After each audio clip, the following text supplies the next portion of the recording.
সুপ্ৰভাত সকলোকে। আজি ৰাতিপুৱাই ওলালোঁ আমি দেহাৰ স্কুললৈ বুলি। স্কুললৈ ওলাই গৈ আমি 8টামান বজাতে স্কুললৈ ওলাই গ'লোঁ আৰু এই চাওক স্কুল পাই গ'লোহি। আজি মানে সিহঁতৰ স্কুলত আছে ভেকশ্যন প্ৰতিযোগিতা।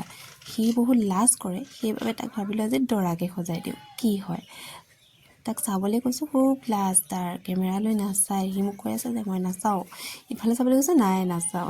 এইজনী হ'ল ছবি আৰু এইজনী অকণমানিজনী আমাৰ এটিকন। এইয়া চাওক, স্কুলত তেহেঁতৰ প্ৰগ্ৰেম মানে কি ভেকশ্যন প্ৰতিযোগিতা আছিলে, সেইবাবে তেহেঁতক এনেই অকণমান বোলো উলিয়াই দিওঁ ভাবি উলিয়াই দিছিলোঁ। সিহঁতি কিনো দৰা কি কইনা কি একো বুজিয়ে নাপায়। সুধিলেও কি মোক সুধিছে, অঁ মা দৰা মানেনো কি, কইনাই কি কৰে। গতিকে তেহেঁতৰনো সেইবিলাক ভাও দিবলৈ বুলি নহয় আৰু এনেই অকণমান ভয়টো ভাগক বুলি উলিয়াই দিলোঁ। এই তাৰে কেইটামান ফটো দি দিছোঁ, চাওক আপোনালোকেও।